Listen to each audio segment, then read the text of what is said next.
ஆண்டவராகிய இயேசு கிறிஸ்துவின் நாமத்தில் காலை வாழ்த்துக்கள். இன்றைய மன்னா, சீமோன் என்று பெயர் கொண்ட ஒரு மனுஷன் அந்த பட்டணத்திலே மாய வித்தைக்காரனாய் இருந்து தன்னை ஒரு பெரியவன் என்று சொல்லி சமாரியா நாட்டு ஜனங்களை பிரமிக்க பண்ணி கொண்டிருந்தான்.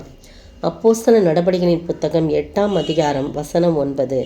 பார்த்தீங்களா, இன்னைக்கு சீமோன் என்ற மாய வித்தைக்காரன் தன்னை அந்த பட்டணத்தில் ரொம்ப பெரியவன் என்று சொல்லி அந்த ஜனங்களெல்லாம் பிரமிக்க பண்ணான். தேவனுடைய பெரிதான சக்தி இவன் தான் சொல்லிட்டு சிறியோர் முதல் பெரியோர் வரைக்கும் அவனுக்கு செவி கொடுத்து வராங்க.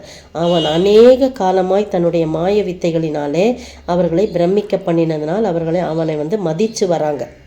ஆனால் அதுக்கு முந்தின பகுதியெல்லாம் பார்த்தீங்கன்னா, பிலிப்பு சமாரியா தேசத்தில் ஆண்டருடைய சீஷனு ஜனங்கள் சிதறி போனவர்கள் எங்கும் தெரிந்து சுவிசேஷ வசனத்தை பிரசங்கித்தாங்க. அப்போ பிலிப்பு என்பவன் என்ன பண்ணுறான், அந்த சீஷனாக இருக்கிறவன் அந்த சமாரியா பட்டணத்துக்கு போய் அங்கே கிறிஸ்துவ பிரசங்கிக்கிறான். பிலிப்பு செய்த அதிசயங்களை அவன் ஜனங்கள் கேள்விப்பட்டு அவன் சொல்லப்பட்டவைகள்லாம் ஒருமனப்பட்டு கவனிக்கிறாங்க. அநேகருடைய அசுத்த ஆவிகள்லாம் மிகுந்த சத்தத்தோட அவர்களை விட்டு புறப்பட்டது. அநேக திமிர்வாதக்காரரும் சப்பானிகளும் குணமாக்கப்பட்டாங்க. அந்த பட்டணத்தில் மிகுந்த சந்தோஷம் உண்டாயிட்டு. அந்த இடத்துல தான் இந்த மாய வித்தைக்காரன் சீமோன் தன்னை பெரியவன் என்று காட்டி தன்னுடைய மாய வித்தையினால ஜனங்களெல்லாம் பிரமிக்க பண்ணாங்க. ஜனங்களும் அவனை பெரிதான சக்தின்னு அவனை மதிப்போட நடத்துகிறாங்க. அப்போ பிலிப்பு என்ன பண்ணுறாரு, தேவனுடைய ராஜ்யத்துக்கும் இயேசு கிறிஸ்துனுடைய நாமத்துக்கும் ஏற்றவைகளை குறித்து பிரசங்கம் பண்ணியிருக்குது. எல்லாரும் விசுவாசித்து புருஷனும் ஸ்திரீகளும் ஞானஸ்தானம் பெறுறாங்க. சீமோனும் என்ன பண்ணுறான், அந்த மாய வித்தைக்காரன் இதை பார்க்கும்போது ஆஹா இது ரொம்ப நல்லா இருக்கேன்னு சொல்லிட்டு அவனும் விசுவாசித்து ஞானஸ்தானம் பெற்று பிலிப்பை பற்றி கொண்டு அவனால் நடந்த அடையாளங்களையும் அற்புதங்களையும் கண்டு பிரமிக்கிறான். ஆச்சரியமாக இருக்குது பார்த்தீங்களா. அப்போ போலியான காரியங்கள் ஆண்டவருடைய காரியத்துக்கு முன்பாக ஒன்றுமில்லாமல் போய்விடுகிறது. அப்போ என்ன நடக்குது என்பது, பேதுருவும் யோவானும் அவங்கள இடத்துல அனுப்புனாங்க. அந்த நேரத்தில் பார்க்கும்போது அவங்கெல்லாம் தேவ வசனத்தை ஏற்றுக்கொண்டு ஞானஸ்நானம் பெறுறாங்க. ஆனால் அவங்கெல்லாம் பரிசுத்த ஆவியை பெறலையே அப்படின்னு சொல்லிட்டு அவங்கெல்லாம் பரிசுத்த ஆவியை பெற்றுக்கொள்ளும்படி அவர்களுக்காக ஜெபம் பண்ணி அவர்கள் மேல் கைகளை வச்சாங்க. உடனே அவர்களெல்லாம் பரிசுத்த ஆவியை பெற்றார்கள்.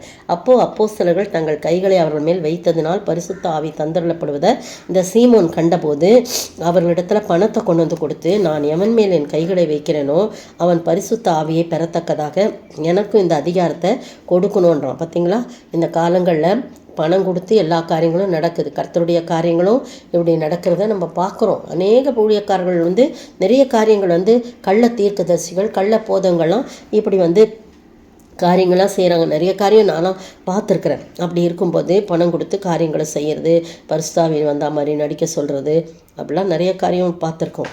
ஆனால் அதே போல் இவன் என்ன பண்ணுறான், நான் யார் மேலே கை வைக்கிறேனோ அவங்க மேலே பரிசுத்த ஆவி வரணும்னு அந்த அதிகாரத்தை எனக்கு கொடுக்கணும்னு காசை கொடுக்குறான். அப்போ பேதுரு அவனை பார்த்து, தேவனுடைய வரத்தை பணத்தினாலே சம்பாதித்து கொள்ளலாம்னு நினைத்தபடியால் உன் பணம் உன்னோட கூட நாசமாய் போக கடவுது. நீயும் நாசமாகவும் உன் பணமும் நாசமாகவும் உன் இருதயம் தேவனுக்கு முன்பாக செம்மையாக இராதபடினால இந்த விஷயத்தில் உனக்கு பங்கும் இல்லை பாகமும் இல்லை. ஆகையால் நீ உன் துர்க்குணத்தை விட்டு மனம் திரும்பி தேவனை நோக்கி வேண்டிக்கொள். ஒருவேளை உன் இருதயத்தை எண்ணம் உனக்கு மன்னிக்கப்படலாம். நீ கசப்பான பிச்சிலும் பாவக்கட்டிலும் அகப்பட்டிருக்கிறதாக காண்கிறேன்னு சொல்லி பேதுரு திட்டமும் தெளிவுமா சொல்லிடுறான். அதற்கு சீமோன், நீங்கள் சொன்ன காரியங்கள் ஒன்று எனக்கு நேரிடாதபடி எனக்காக கர்த்தரை வேண்டிக் கொள்ளுங்கள். அப்போ கர்த்தர் தான் பெரியவர் என்பதை அவன் அறிந்து கொண்டான். பணத்தினால இதெல்லாம் செய்ய முடியாதுன்னு. நீங்களும் நானும் ஆண்டவருக்கு முன்பாக, ஆண்டவர் தான் பெரியவர். ஆண்டவர் மூலமாக தான் நமக்கு இப்படிப்பட்ட பெரியவராக முடியும், கனம் பெற முடியும், உயர்வு கிடைக்க முடியும். குறுக்கு வழியிலையோ பணத்தை கொடுத்தோ இந்த தவறான காரியங்கள் மாயம் பண்ணியோ மந்திரம் பண்ணியோ என்ன பண்ண முடியாது, பெரியவர்கள் என்று சொல்லிக்கொள்ள முடியாது. அப்படி சொல்லிக்கொண்டா அவங்க விழுந்து தான் போவாங்களே தவிர அவங்க எழுந்து நிற்க முடியாது. எனவே நீங்களும் நானும் இந்த நேற்று பார்த்தோம் யூதாசு, இன்றைக்கு பார்த்தீங்கன்னா சீமோன் என்ற மாய வித்தைக்காரன், இவங்களை போலாம் இல்லாதபடி கர்த்தரால் நாம் உயர்த்தப்பட நம்ம எப்பொழுதும் கர்த்தரிடத்துல நம்மை ஒப்பு கொடுத்து பரிசுத்த ஆவியினால் நிரம்பி வாழ ஆண்டவர் தாமே கிருபை செய்வாராக. ஆமென். பரிசுத்த ஆவியினை எங்கள் மேல் ஊற்றும் ஐயா, ஆவியானவரே அனலாய் நான் விளங்க கனலாய் மாற்றும் ஐயா, புனலாய் நான் வழிய